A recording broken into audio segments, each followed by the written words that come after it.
Doctora Barbás, bienvenida, buenas tardes, ¿cómo está? ¿Cómo le va?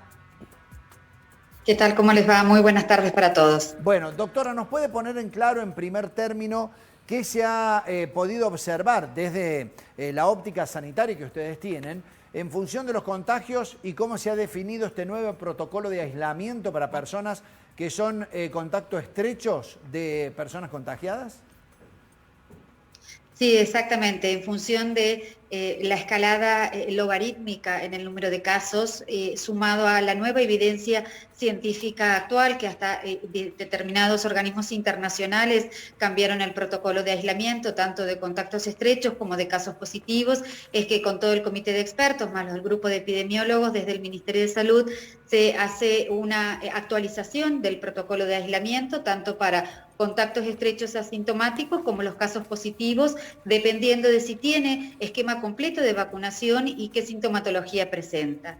Es así que las personas que sean contactos estrechos asintomáticos y tengan esquemas completos de vacunación, tanto de segundas dosis o tercera dosis, si correspondieran, y tienen al menos 2 test de antígeno negativo, uno al comienzo de la identificación y otro al 5.º día del aislamiento, podrán levantar su aislamiento al 5.º día y volver a la jornada laboral utilizando barbijo quirúrgico, extremando las medidas de prevención y evitando reuniones sociales y familiares por al menos 5 días más. Todo esto para los contactos estrechos asintomáticos, con 2 test negativos y con esquema de vacunación completa. En el caso de los casos positivos, es decir, confirmados por COVID y que sean asintomáticos, es decir, no tengan síntomas y tengan esquema completo de vacunación, el aislamiento también es de 5 días y en los próximos 5 días ya pueden ir a la jornada laboral utilizando barbijo quirúrgico y reforzando las medidas de prevención y evitando reuniones sociales y familiares. Sin embargo, aquellos casos positivos con sintomatología y esquema completo de vacunación, el aislamiento va a ser por 7 días, en donde en las últimas 24 horas no debe presentar síntomas y a partir del 7.º día, luego del 7.º día, ya se puede levantar el aislamiento, pero con barbijo quirúrgico, reforzando las medidas de prevención y evitando reuniones sociales y familiares por al menos 3 días más. Es decir, acá es muy importante tener en cuenta si la persona está vacunada o no y si presenta sintomatología o no, para decidir cuál es el tiempo del aislamiento que requiera esa persona.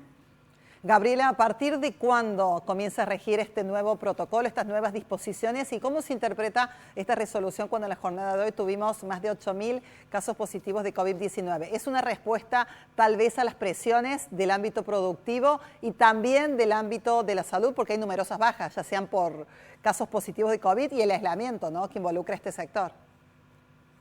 Mire, independientemente que siempre la Mesa de Salud está atenta a todas las miradas y todas las opiniones, este cambio de protocolo se basa en información científica que hoy está disponible. El protocolo del CDC, por ejemplo, fue publicado en el día de ayer, con muchas de estas indicaciones que nosotros estamos aplicando y también los reportes de diferentes partes del mundo en donde ya se observó que la replicación viral y el periodo de incubación de esta nueva variante Omicron, así como también se ha observado la alta contagiosidad, es diferente a otras variantes. Y es por eso que se puede readecuar el protocolo en función de la evidencia científica actual y como siempre hemos aprendido de esta pandemia, esto es muy dinámico y se irá reevaluando y vigilando muy de cerca cada una de estas medidas.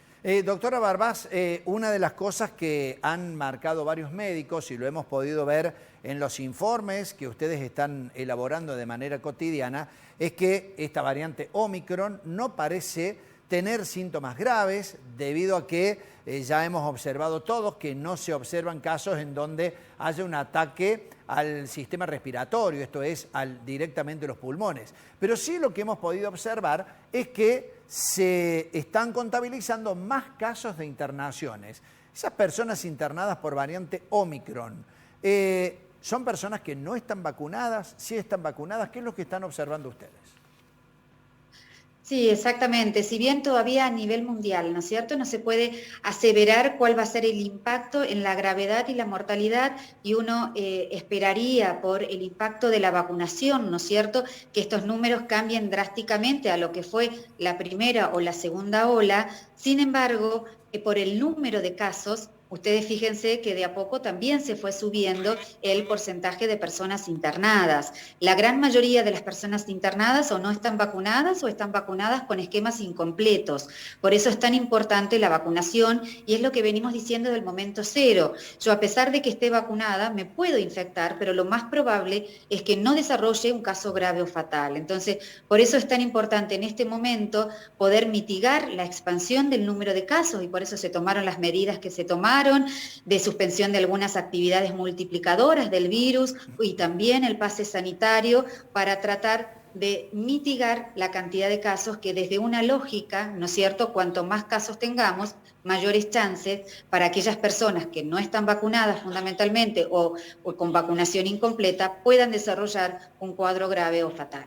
Reitero esta consulta, para aquellos que ya vienen realizando el aislamiento con el criterio previo, ¿a partir de cuándo se debe incorporar este nuevo protocolo? Y por otro lado pensaba, ¿no?, ¿cómo será el control, ¿no?, considerando que se acorte el periodo de aislamiento, el control con respecto a las disposiciones que planteaba usted, ¿no?, que se sigan utilizando las mascarillas, que se eviten las reuniones sociales, pensando efectivamente que son menos días? Sí, exactamente. A ver, este protocolo es vigente a partir de ahora, y aquellas personas que están cursando el aislamiento por ser contacto estrechos o casos positivos, por supuesto que hay que hacer toda esta evaluación de vacunación, de tipo de síntomas, y por eso es importante consultar con su referente local y no tomar medidas inadecuadas, digamos, por una interpretación inadecuada del protocolo, ¿no es cierto? Y también acá es responsabilidad de cada uno de los responsables de las áreas, de las empresas, de los municipios, poder controlar y poder colaborar, y la responsabilidad social individual que cada una de las personas debemos poner sobre la mesa a la hora de poder seguir mitigando el número de casos. Si hay algo que nos enseñó esta pandemia, es que no hay recetas mágicas, y que esto se logra con el esfuerzo común de todos, de la sociedad, de los distintos subsectores, de salud, de las distintas miradas de todos los ministerios y de todos los sectores públicos y privados. Es la única forma que el mundo entero puede llegar a mitigar un número de casos inusual, como está pasando también en otras partes del mundo, y está claro lo que está pasando en Europa, por ejemplo. Bien, doctora Barbás, yo sé que ustedes han tomado alguna serie de determinaciones que van en línea precisamente, por ejemplo, los eventos extraordinarios, para tratar de frenar esta alta ola de contagios. Hoy Córdoba supera los 8.000 casos, un verdadero récord. Aún así, respecto a otros lugares del mundo, no llegan a ser los techos increíbles de ciudades italianas, por ejemplo, que han registrado un número de casos de contagios verdaderamente impactantes. De todas maneras, imaginamos que ustedes están con la lupa para ver si en los primeros días de enero, por ejemplo, se pueden realizar espectáculos y festivales masivos. Tal el caso, por ejemplo, de Jesús María. ¿Jesús María está en riesgo o, como dicen las autoridades, está totalmente confirmado? Mire, en esto, desde mi rol sanitaria técnico, se está haciendo y se están tomando todas las medidas y todas las acciones que se requiere para esta etapa de la pandemia, ¿no es cierto? Estamos transitando la tercera ola. En principio, con estas medidas de cómo evoluciona esta variante, que es diferente a lo que son y fueron las otras variantes, desde las tasas de contagio, en los niveles de replicación viral y sus periodos de incubación, uno esperaría que para el mes de enero estemos en una situación diferente. Pero en esto tenemos que ser muy cautelosos, y nos ha enseñado esta misma pandemia que es minuto a minuto, ¿no es cierto? Entonces, por eso es tan importante no postergar para mañana, por ejemplo, la vacunación. Recordemos que están abiertos los centros de vacunación tanto para primeras dosis como para segundas dosis, dosis de refuerzo, sin turno, en cualquier punto de vacunación COVID, en cualquier parte de la provincia. No posterguemos para mañana volver a utilizar el barbijo ni testearnos. Entonces, es muy importante todas las acciones que se implementen desde ahora para poder evaluar el impacto de estas acciones a un corto plazo. Gabriela, por último, si no hubiese estado vacunado el índice tan importante para Córdoba y el país, tal vez la situación hubiese sido catastrófica. Sí, totalmente, hubiera sido totalmente diferente. Acá las coberturas de vacunación que hay a nivel país y sobre todo en Córdoba son muy buenas.